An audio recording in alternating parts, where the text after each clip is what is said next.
About the minorities. Look, yes, we Oromos fought for ourselves because we know what subjugation is. We believe in self-rule in our homeland and a shared rule in the collective federation. We don't want to rule over Afar. We don't want to interfere with Afari internal affairs or Somali internal affairs. I will fight and die for you if somebody from Oromo want to colonize you. Because I know how detrimental colonialism has been to our people. The reason, today in Ethiopia I'm public enemy number 1. I did not steal from anybody. I didn't take anybody's wife. I did nothing. You know why? Because those who want to restore a dominant system, those who want to exploit the Afar resource, the Oromia resource, the Somali resource, the Walaita resource, they see me as a roadblock. Because I refuse to compromise. I will never compromise. A true freedom fighter, whether he's Somali, Afar, Sidama, will never compromise on the right of the nation and nationality of Ethiopia to govern themselves and to have a fair share in the federal system. This is very important. Look, I always say the conflict in Ethiopia is largely a struggle between the 3 large groups. It is because of that the historical outcome.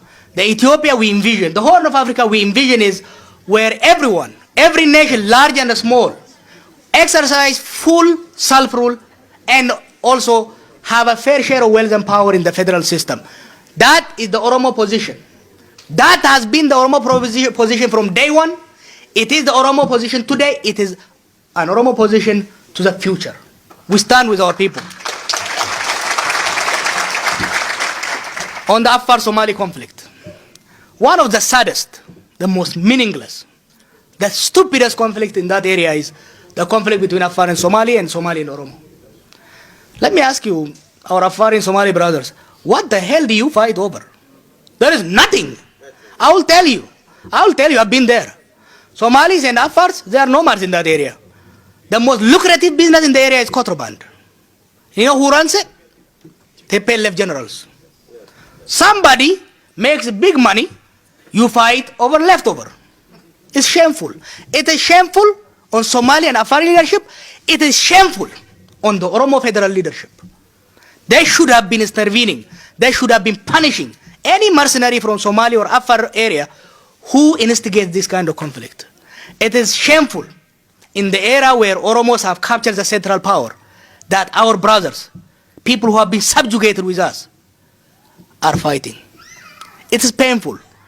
It is very shameful for Oromo, Somali, Afar leaders to actually face their people unless this kind of skirmish and conflict stop. That's why I spent the first 3-4 months of my return to Ethiopia tirelessly working to restore peace between Somali and Oromo. Today, from Moyale to Bordede, there is no conflict between Oromo and Somali. Somali and Oromo have returned to their homes. But that's not enough. That's not enough. We have to work hard to integrate them economically. My wish and my dream is for the whole of Horn of Africa areas to become economically integrated. Let me tell you one sad story. The whole Somalia, has the largest coastal line probably in Africa, which means huge fish resource. Ethiopia has one of the largest Orthodox community who eat fish during their fasting. But we import it from Vietnam. We import fish from Vietnam and Norway. You know where that fish comes? The Vietnamese exploit it from Somali waters. You see? The trade between us and Kenya is $8 million. Can you believe this? How little that is? So we have to make sure, first we restore peace. Then we work on strong economic integration. Because without economic integration, there will be no lasting peace. So definitely the Somali-Afar conflict, we will do our best, not only to stop it, but to make sure it never happens again. If it recurs, it's shame on us. The Somali regional affairs. Our position is in every part of Ethiopia there has to be free and fair election. My advice to our Somali brothers, don't bring your internal affairs to Oromos. Don't. Don't take it to anywhere. Somali unity is the only guarantee for Somali rights in Ethiopia elsewhere. We are your brothers, but we are outsiders to Somali internal affairs. We might come and mediate if you invite us. But my advice, do not wash your dirty laundry outside Somali region. Sit together. Sit together. That has been my advice to NLF leadership, to Mustafa, to everyone. Sit together. Establish a council. You have magnificent elders. Very knowledgeable elders. I've dealt with them. They helped us stop one of the bloodiest conflict. They can stop. They can help you share power among yourself. You have been ruled by Abdile for 20 years. For God's sake. How you Democrats who fought for freedom can't live together, can't share power. Look, something like 60-70% of Somali region budget used to go to TPLF generals. Today is staying inside. Share that. Allah created the land for all of us. Don't fight over it. You know, when I was growing up, I used to hear Somali region to be this dry desert. I went there this year. It was one of the most fertile land. There is a starvation, drought, and so on in Somali region because of mismanagement and corruption.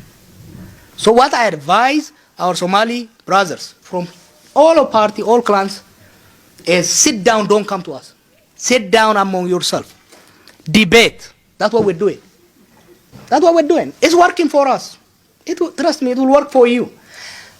If you go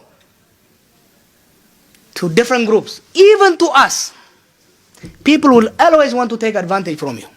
People want to divide and rule you. People want to pit you against each other. You don't want to do that. Somalia unity is the only guarantee for preserving Somali interest, advancing Somali interest in Ethiopia and beyond.